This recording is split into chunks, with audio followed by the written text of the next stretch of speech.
Welcome to WVNG Ed Talks, a simple discussion about sometimes complex military education benefits.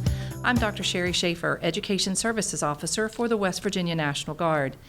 Ed Talks is on the road again, this time in Washington, D.C., and I'm excited to have with me today the Education Services Branch Chief, Dr. Ken Hardy, to discuss some exciting changes that are on the horizon with the military education benefits.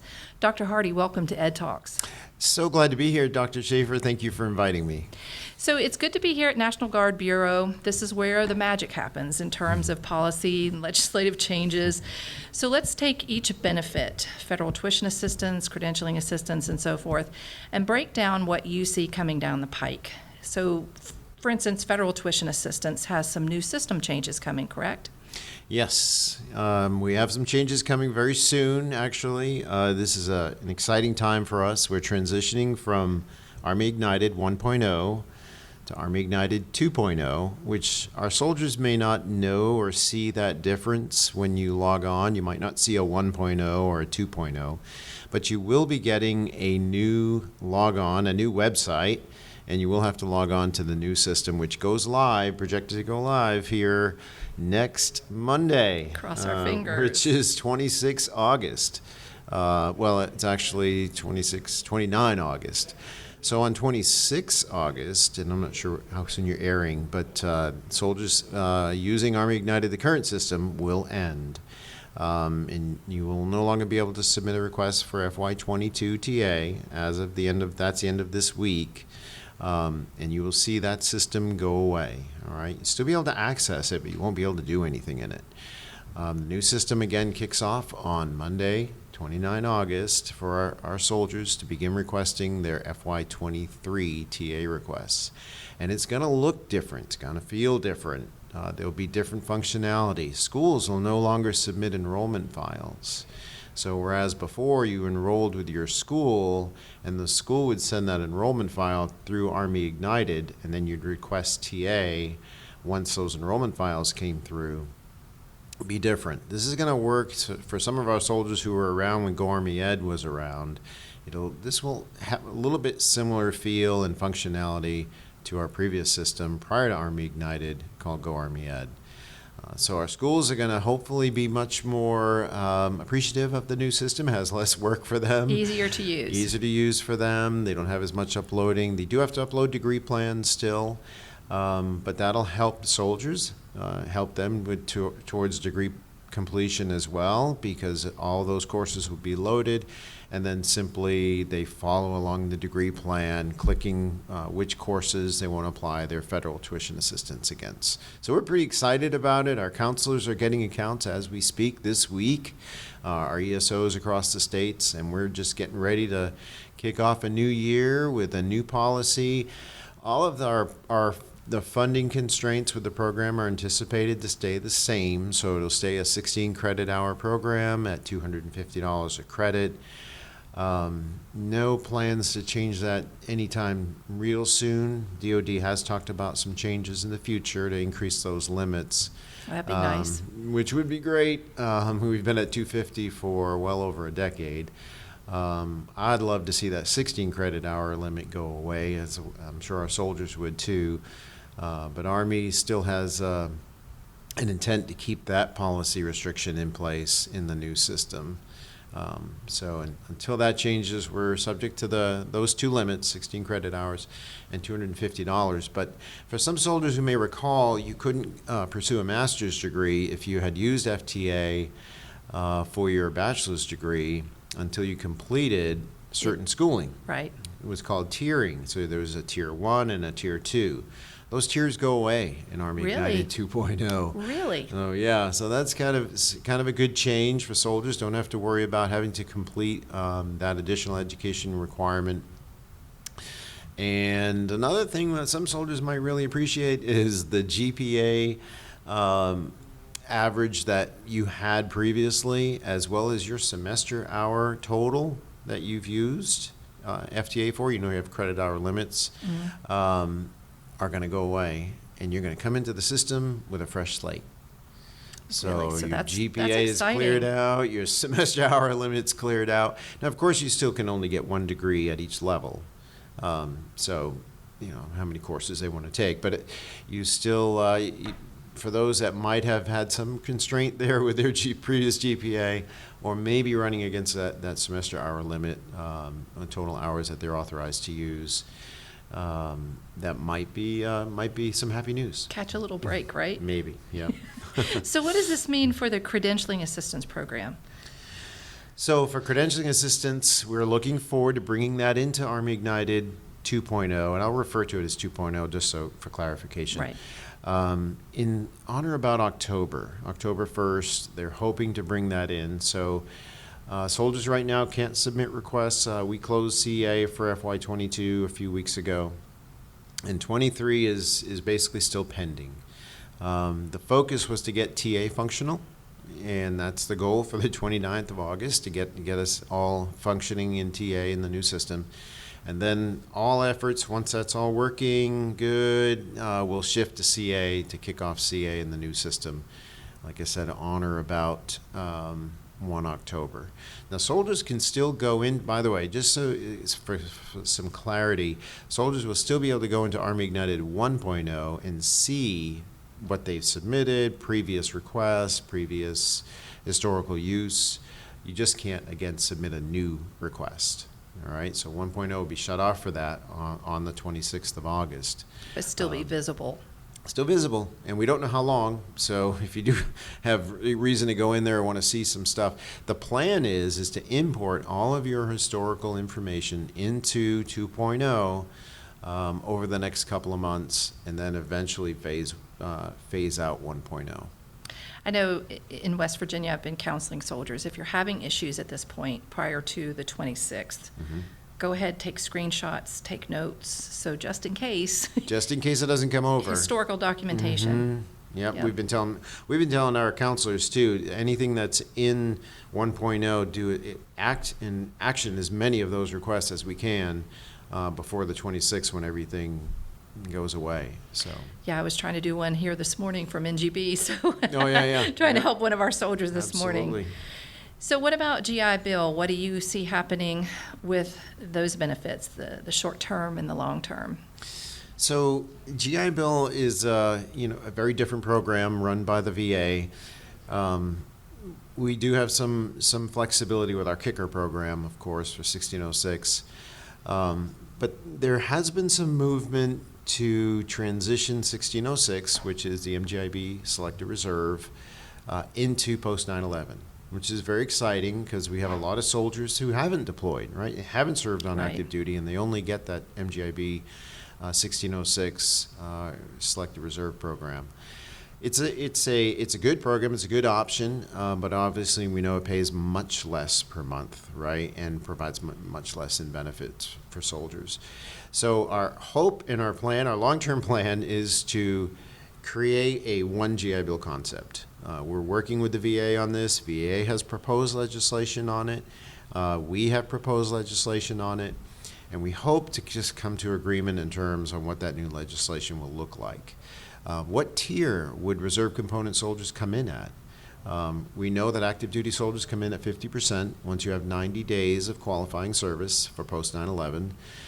And that's the question. So where would we bring reserve components in at, Would it be transferable too? Well, yeah, all the rules, would they all still apply? So we're working through those details. We have a proposal in there where reserve component service members would come in at 20%. And then they would grow to 30% after 3 years, and then 40% after 6 years, and then keep the benefit for life once they reach 10 years of service.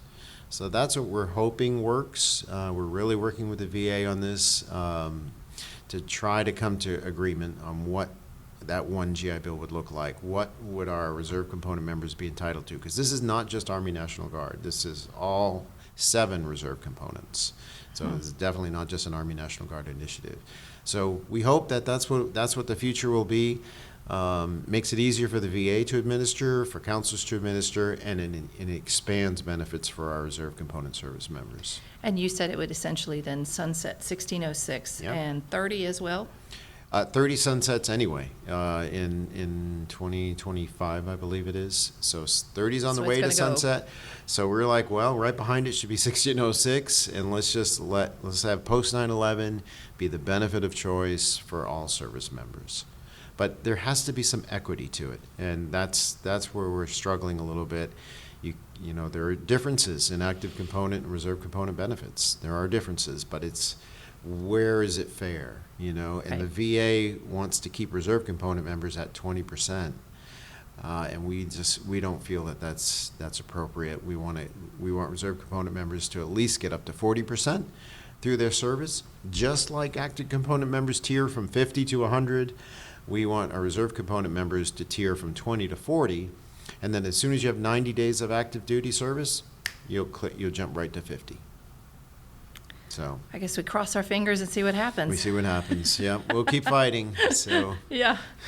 So in a perfect world, if you had no limitations whatsoever, what would be your primary focus or vision for the future of education benefits for our soldiers? So if resources weren't a constraint, Right. policies, law, those things, I would love to see that all states offer 100% tuition assistance to our soldiers. Of course, I would love to see that through the federal program. You know, the federal program though is limited at the DoD level to $4,500. So I'd first of all love to see that. First, let's get $4,500 to our soldiers. I'd love to see that semester hour limit increased as well, up to $450 or so, maybe even $500 for masters. I'd love to see doctoral programs added. Right, 'cause You know, it's not. Why are they? You know, what makes them think that that's not a pursuit of many of our service members, even younger service members? Never mind those with tenure. We get those So, questions all the time. Yeah, I'd love to see the federal program expanded to doctoral with an increased credit hour limit for those higher level degrees, and then no more credit hour limit. Let's just let our soldiers maximize the $4,500 they have available. But then again, the difference maker for the Army National Guard are the state programs. We have a little over 40 states that offer 100% tuition, but I'd love to see, you know, all of our states at 100%, at least with their state schools. And then again, the federal program could add for the private schools, out-of-state schools, what have you. So soldiers have unlimited options to get their degrees and their education objectives accomplished. So in West Virginia, we're at our current cap. We're Mm-hmm. just shy of the 100% mark. Right. Standalone with state tuition assistance. If you add in federal TA, it'll get you, way above that number. So you'll have money left over. That's Now, private fantastic. schools, no. Right. But for the state schools, yes. That's good. Yeah, so, and you know, we're hoping someday it might increase too, because the costs continue to go up. Those tuition caps at the school keep going up every year. Yep. So if you could give one piece of advice to our soldiers in terms of education and or using their benefits, what would that be? So, but my doctoral dissertation was actually on low graduation rates for military members.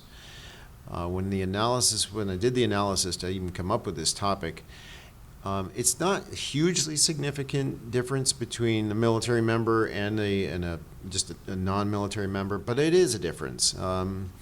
Graduation rates were probably as low as 40% versus more in the 60% range for non-military members. Why is that? Right? So I started looking into those reasons, and one of the key reasons I noticed was, believe it or not, was awareness.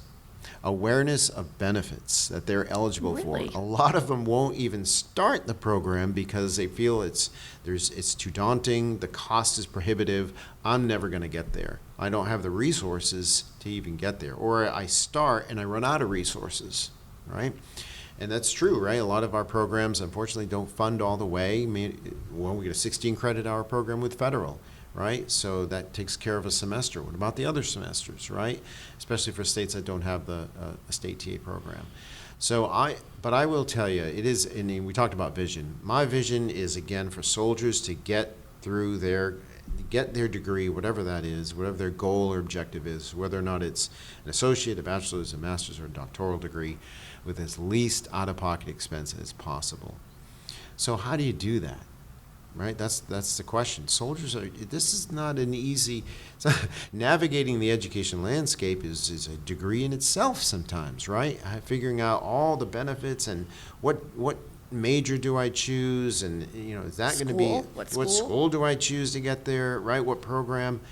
All those are difficult decisions. And then again, what's the funding plan for me to get there? I've got to maybe use a combination of tuition assistance and GI Bill programs and federal state aid and student loans and scholarships and all these things. How do I put all that together? So my number one piece of advice is to see your education counselor. Talk to your state ESO, have that conversation. Don't try and navigate this journey by yourself. That's why we have you folks in the States to do that, exactly, and have that discussion. Now, every soldier's case is a little bit different. Your situation may be very different from the next soldier, the soldier next to you. So you've got to really let them outline a personal plan for how to help get you there. And sometimes your benefits can be a little different, especially if your last qualifying service time was, back in the day, or Absolutely. If you haven't earned Chapter 33, or maybe you didn't pay into 30 or whatever. Yep. Could be completely different. Oh, that's right. Like I said, every soldier's situation is different, what they qualify for. Some may be eligible for that kicker, that could be enough to pay, your portion of rent or car payment or what have you. So, yeah, every benefit makes a difference, and you got to talk about when to use those benefits and which benefits maybe interact with others that you can't use at the same time, or maybe that you can use and you didn't know you're eligible for both. Right. So really putting that plan together, making sure you have the right, like you mentioned, the right school, the right major, and the right benefits all in place in order to get you from start to finish. So without that plan, I really did find through the research, and a lot of soldiers just unfortunately didn't have the plan, and they weren't aware of what they were eligible for, and it ends up dissipating, and they end up not completing and not finishing. I was going to say that's very interesting, because I've taught courses with military members in them, all branches, and they seem to be very focused individuals. They turn in assignments. They do good work. Oh, they do great work. And it's surprising to me that you're saying that the finishing rate is not what you would expect it to be. Yeah. I would think it would be really, really high. Right, because they're so determined, right? So disciplined, Yes. so focused. But I think it's because the education landscape, all these benefits, they're complex. And the rules are very difficult to figure out. And sometimes even just the process to apply can be difficult to navigate, right? So who knows all that? Well, our education services staff know that Right. process, and they know how to get you there. So I like to say you have that safety net. So don't feel like you're in this alone. You've got someone who's got your back. Go to the education office. Ask them, contact them, and schedule a session to have a one-on-one counseling session with one of our education services specialists, guidance counselors, or ESOs who can help you outline that plan to get you there. Because there's a plan, there's one that they can personally put together with you to get you there. And it's really just a matter of kind of like running, I like to think. It's like I hate to run sometimes. I just, just the thought of it. But once I take that first step, and once I start going, and then I take another step, and all of a sudden, I'm enjoying the run. And college can be like that. You don't want to take that first course. You don't know how to get that first course started. But once again, you have this conversation, put that plan together, and you take that first course, and then you oh my gosh, I passed, and I did really well. Maybe I got a C or a B minus. Now you're excited, and I want to take another one, and that's exactly what happens. You'll start building on that, and your knowledge will start growing, and you'll see yourself. I remember just my own doctoral degree, checking off those courses, and in the beginning, I thought, there will be no end. There's no light. There's no light at the end of that tunnel. Seriously, there was no light. And I thought to myself, the only way I'm going to get to the end is by staying in the game, staying in this, following my plan, staying in this process, and not quitting. And I was able to, now I'm going to tell you, I actually did it because of the benefits.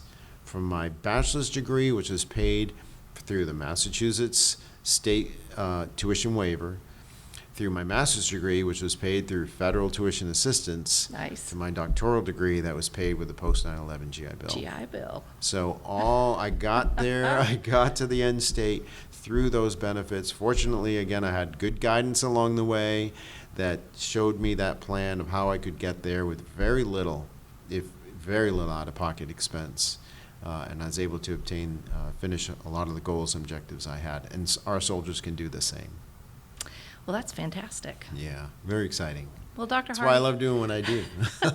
Well, it has been a wonderful opportunity to travel to NGB, to take a few minutes from your busy schedule, because I know you're very, very, very busy, and talk with you. I appreciate your insightfulness and your perspective. So thank you for joining me today on Ed Talks. Absolutely. Love being here. I wish all the best to our West Virginia Army and Air National Guard folks out there that are thinking about pursuing their journey, or maybe you're somewhere in the middle, or maybe you're almost at the end, keep at it. It will pay off huge dividends in the end. This is one of those things that just never stops paying for you, in terms of your professional career, your military career, and is really going to pay off big dividends in the end. So stay in the journey. It will end. It will come to an end There at is some light point. there at the end of that tunnel. Absolutely, and you're going to be putting on that graduation cap and moving your tassel at some point, and you're going to be really excited about the outcome. And you might be like me. I finished my master's degree and said no more. I had no intention of going on to a doctoral degree, but 20 years later, I found myself saying, you know what, I think I can do this. So you never know where your education journey may take you, but stay with it and seek your counselor again to get advice along the way on how you can make that journey successful. And never say never. Never say never. That's right. Well, join us next time on WVNG Ed Talks, when we will get back to our regular schedule and meet with one of our service members to get a firsthand perspective on the value of utilizing military education benefits. WVNG Ed Talks. Tune in, turn it up, and join the conversation.